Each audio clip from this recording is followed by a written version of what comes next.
ഇന്ന് നമുക്ക് പഴയ കാലത്തെ സ്വാദിൽ എങ്ങനെയാണ് തക്കാളി കറി വെക്കുന്നതെന്ന് നോക്കാം. തക്കാളി കറി വയ്ക്കാനായിട്ട് നമ്മൾ എടുത്തിട്ടുള്ളത് തക്കാളി, ചുവന്നുള്ളി, വെളുത്തുള്ളി, ജീരകം, മുളക് പൊടി, മഞ്ഞൾപ്പൊടി, വെളിച്ചെണ്ണ, കറിവേപ്പില. ഇത് ചോറിനും അപ്പത്തിനും ചപ്പാത്തിക്കും ഒക്കെ നല്ല കറിയാണ് കേട്ടോ. പെട്ടെന്ന് ഉണ്ടാക്കിയെടുക്കാനും പറ്റും. തക്കാളി ചെറുതായിട്ട് അരിയണം. അതുപോലെ പച്ചമുളക് ഒരു 2 എണ്ണം കീറിയിട്ടിട്ടുണ്ട്. പിന്നെ അതിലേക്ക് ആവശ്യം ഉള്ളിയാണ് കേട്ടോ, ചുവന്നുള്ളി.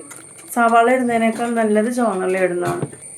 അപ്പോൾ ചുവന്നുള്ളി ഇങ്ങനെ ചെറുതായിട്ട് അരിഞ്ഞിടണം.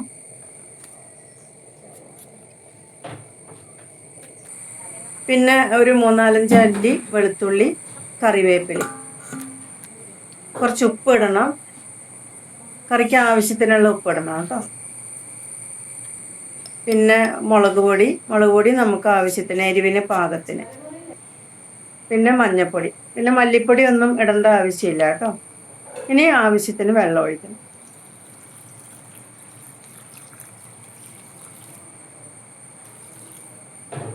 എന്നിട്ട് അതിലേക്ക് കുറച്ച് വെളിച്ചെണ്ണ കൂടി ഒഴിക്കണം.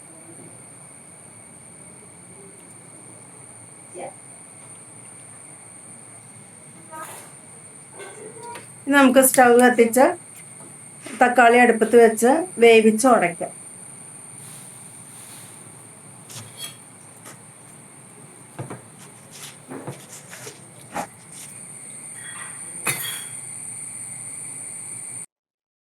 ഇനി നമുക്ക് അതിനാവശ്യമായിട്ടുള്ള തേങ്ങ അരയ്ക്കാം. അപ്പോൾ ഇത് അരമുറി തേങ്ങ എടുത്തിട്ടുണ്ട് കേട്ടോ. പക്ഷെ ഇത്രയും തേങ്ങ ആവശ്യമില്ല, കുറച്ചെടുത്താലും മതി. അപ്പം അതിലേക്ക് കുറച്ച് ചുവന്നുള്ളിയും അതുപോലെ തന്നെ കുറച്ച് ജീരകം, ഒരു നുള്ളു ജീരകം എടുത്താൽ മതി, അല്ലെങ്കിൽ അതിൻ്റെ ചുവ വരും. അരച്ച പേസ്റ്റ് പോലെ അരച്ചെടുക്കണം.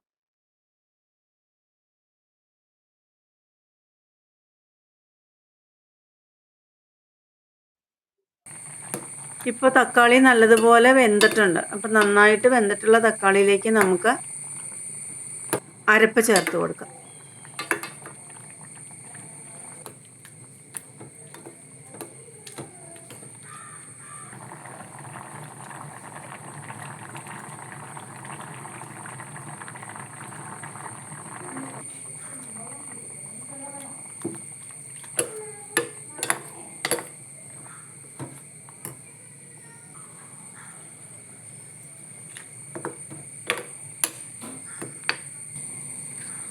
ഇതിലേക്ക് ഉപ്പ് ഇച്ചിരി കുറവുണ്ട്, അപ്പോൾ കുറച്ചുകൂടി ഉപ്പ് ചേർത്ത് കൊടുക്കുന്നുണ്ട് കേട്ടോ.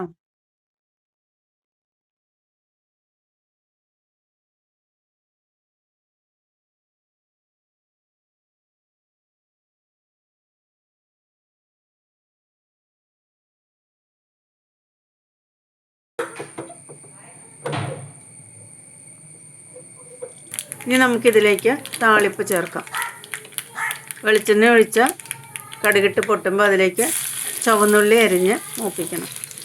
എന്നിട്ട് കുറച്ച് കറിവേപ്പിലയും കൂടെ ഇട്ട്, കറിവേപ്പില നന്നായിട്ട് ഡ്രൈ ആവട്ടെ കേട്ടോ. അവിടെ കിടന്ന് നമ്മളിങ്ങനെ ഇളക്കുമ്പോൾ ഒരു സൗണ്ട് കേൾക്കണം. എന്നിട്ട് കുറച്ചൊരു ഈ കാശ്മീരി മുളക് പൊടി കുറച്ചൊന്നിട്ട്, അത് നമ്മൾ തീ ഓഫ് ചെയ്തിട്ട് കാശ്മീരി മുളക് പൊടി അല്പം മാത്രം ഇട്ടാൽ മതി. അപ്പോൾ നമുക്ക് കറിയുടെ മുകളിൽ നല്ലൊരു കളറും കിട്ടും.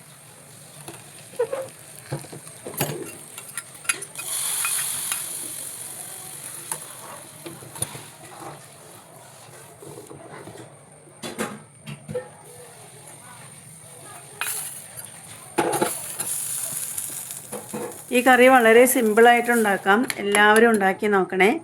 ലൈക്ക് ചെയ്യണേ, കമൻറ്റ് ചെയ്യണേ, സബ്സ്ക്രൈബ് ചെയ്യണേ. ഓക്കെ.